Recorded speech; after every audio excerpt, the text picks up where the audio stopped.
think I'm being catty by saying this. It's like there were 10 years when I couldn't stand my husband. You do say that. You say 10 years. And guess when it happened? When those kids were little, right? Yeah. Right? Because, you can be all great individually when you're just married. You got your life, he's got his, you come together. It's all, ooh, good to see you, bye, take it easy. And then you have kids. Not take it easy. Take it easy, you're traveling, that's great, good. I get to hang out and watch the TV I want to watch. Right. But the minute we had kids, it was like, where are you going? And how far? And you start measuring, it's like, how many diapers did you change? And, oh, you're golfing?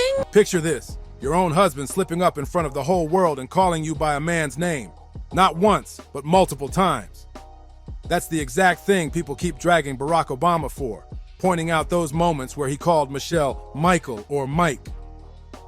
And now Jaguar Wright is back stirring the pot, pulling those clips and throwing gasoline on the whispers. She's asking the wild question. Was Joan Rivers actually hinting at something real when she tossed that shady comment years ago? For decades, people have been side-eyeing Michelle Obama's name in hushed conversations about her identity, and somehow the talk never dies down. Instead, it's heating up again because Jaguar claims she's got receipts stacked high. One of the spiciest? A claim tied to Dr. Rafael Espanza, the doctor allegedly entrusted with Michelle's care back during the 2008 campaign. He supposedly said, "I know what I saw. Michelle Obama is not a woman who used to be a man. Michelle Obama is just a man with breast implants and a huge shaving bill." According to him, nobody on staff was allowed near her except to take vitals if she ever fell sick, which he claims never happened. But the most jaw-dropping part, he swears he once walked in and caught him using the bathroom standing up in Trenton. He even went as far as saying, "They paid me millions to stay silent. But after what they did to this country, I can't keep quiet. Let them sue me now." If a doctor is willing to risk his name by saying all that, people can't help but wonder if there's something deeper going on. And that's not the only alleged piece floating around. Whispers claim Michelle was even registered to vote as a man from 1994 until 2008, according to documents supposedly tied to the Illinois State Board of Elections. According to what people claim, Michelle's official gender marker wasn't listed as female until 2008, the exact same year Barack Obama was gunning for the presidency.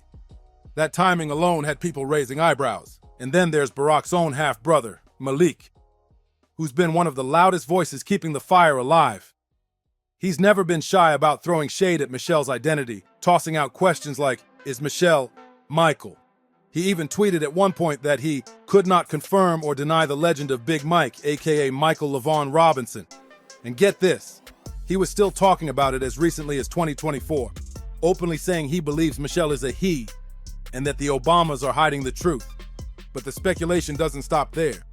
People have always pointed out how the Obamas shared their wedding pictures proudly, yet never showed any pregnancy photos or baby pictures of the girls until they were already toddlers. Michelle has claimed Malia and Sasha were conceived through IVF, but the whispers say otherwise. Distinguished guests, and men and women of the finest military in the world. And most of all, Admiral Mullen, Deborah. Michael and I also want to acknowledge your son, Jack. The alleged story? Their real mother is Dr. Anita Blanchard, the same doctor who supposedly delivered them. Adding to the gossip, photos have surfaced showing the Obamas vacationing in Hawaii with Martin Nesbitt and Dr. Blanchard tagging along, sparking rumors that the real parents were always nearby to keep everything under wraps. And that's why Joan Rivers' infamous comment about Michelle hit so hard, because maybe, just maybe, she wasn't joking. She was in the Hollywood scene. She heard the whispers, and she knew the chatter around Michelle was louder than people realized. Some folks say Joan was dropping tea, not comedy. But here's the part that makes it even creepier. Joan's sudden and shocking right after making that comment. Almost immediately, the conspiracy wheel started spinning again, with people asking, was it just bad timing? Or did the Obamas have more to do with it than anyone dares to admit? It wouldn't be the first time the Obamas have been accused of silencing someone who got a little too close to the truth. Remember Tafari Campbell? He wasn't just some chef. He worked inside the White House and later became the Obamas' personal chef after they left office. Back in the day, Tafari even made headlines for helping brew the famous White House honey ale, using honey straight from Michelle's South Lawn garden.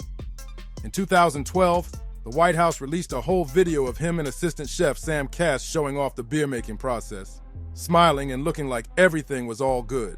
But years later, his story took a chilling turn. Tafari tragically lost his life near the Obama's Martha's Vineyard estate. The official story? He was out paddleboarding on Edgartown Great Pond when he lost balance, slipped into the water, and never came back up.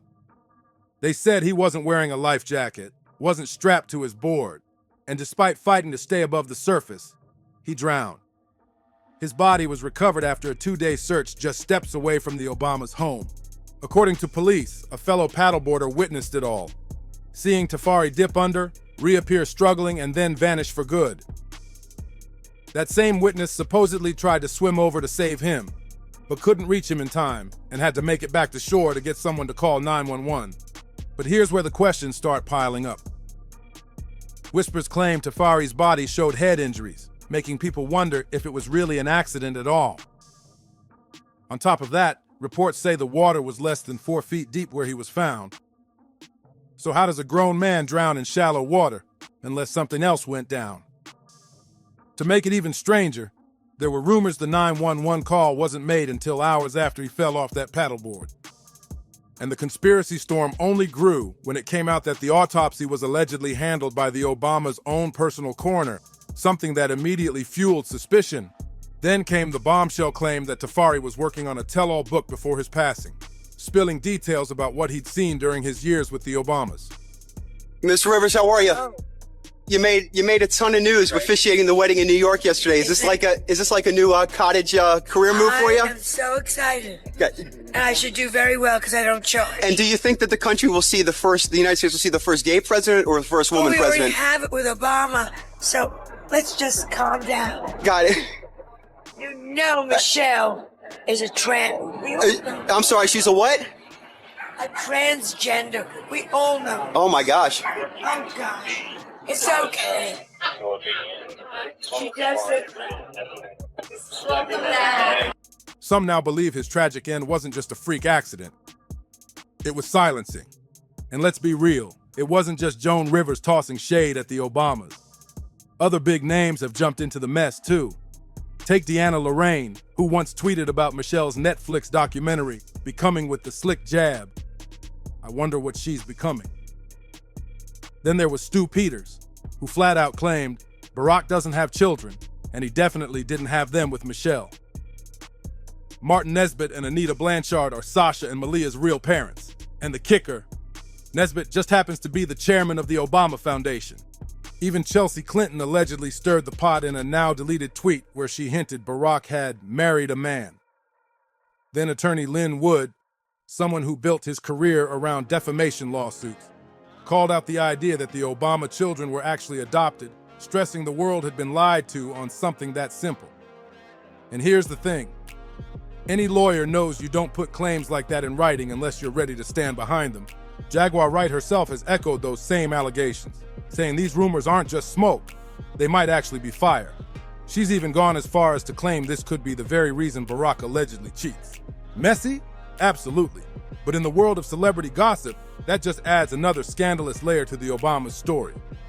And let's not forget, the cheating rumors have been buzzing for years. Remember Vera Baker? Barack first met her back in 2004 while she was grinding to get him elected to the U.S. Senate, raising millions in campaign funds. Allegedly, their relationship went from professional to way more personal. One taxi driver even testified that he drove Obama and Vera to a hotel, where they supposedly spent the night together. The Globe tabloid ran a whole expose, claiming Vera was later shipped off to Martinique at Michelle's insistence, just before Barack's presidential run. Then, when she returned to D.C., the whispers only grew louder, saying Obama had fallen hard for her while she worked on his Senate campaign. Apparently, Vera always knew Barack was married, but the Globe painted him as the one making a fool of himself. The tabloid even claimed a top D.C. insider confirmed Barack and Vera spent the night together at the upscale Hotel George. When those rumors started spreading like wildfire, Vera was crushed. Her reputation was on the line. She came out swinging, filing a lawsuit against the Globe, insisting the story was pure fiction. According to her, the whole thing came from one of Obama's political enemies who was desperate to smear him at any cost. She argued that his opponents had a complete disregard for the harm the story caused her. Always levels up. Want to make sure he knows we're coming, or she. Yeah, that's true. Because if she's got some cubs, that's when you really got to worry. Yeah. You know what my kids asked me? They said, you've got to ask the president, does anything scare him? You know, well, when when Michelle's mad, I get worried. And that the headlines were cooked up just to wreck Obama's name, even if it meant dragging her through the mud too. In her lawsuit, Vera flat out stated the tabloid deliberately pushed the impression she and Barack had hooked up at that hotel, even though she said it was completely false. She pointed out how the Globe ran bombshell headlines like cheating scandal erupts and secret video could destroy presidency, despite there being no cheating, no scandal, and absolutely no video. But here's the thing, even with Vera suing, the questions didn't stop. People whispered, was there ever really an affair? Did a secret tape exist? Did the Obamas quietly pay Vera to deny everything and vanish from the spotlight, or was she forced to disappear altogether? And the whispers only grew louder once divorce rumors about the Obamas started bubbling up in the past few years. Michelle herself has admitted that marriage was far from perfect. She's publicly talked about how hard it was, even when you're madly in love. She revealed she almost walked away from Barack. According to Michelle, their marriage hit a breaking point during the first 10 years. While Barack was buried in politics, she was left juggling their daughters, Sasha and Malia, plus her own ambitions. She confessed those years were brutal, saying there were times she felt like leaving the marriage altogether. Michelle even admitted that at one point, she started keeping a mental score in the marriage, measuring how many diapers she changed versus Barack, how much time he spent at the gym, or how he always found hours to sneak in a game of golf. Basically, she confessed there was a major imbalance in their relationship for years, and she was the one carrying the heavier load. And that's why the questions won't stop circling. Were Joan Rivers' comments just stand-up comedy, or was she sliding out a bold truth wrapped in shade? Is Jaguar Wright just stirring things up for clout, or does she actually know something the public doesn't? Could the Obamas have played a role in Joan's shocking passing, or was it really just tragic timing? And let's not ignore the whispers about divorce. Are they nothing but gossip? Or could people actually be right about cracks in the so-called perfect couple? The more you line it all up, the messier it looks. But hey, I want to know what you think. Drop your thoughts down below. Don't forget to hit that like button, share this video, and subscribe so you don't miss what's coming next. Because trust me, the tea just keeps spilling.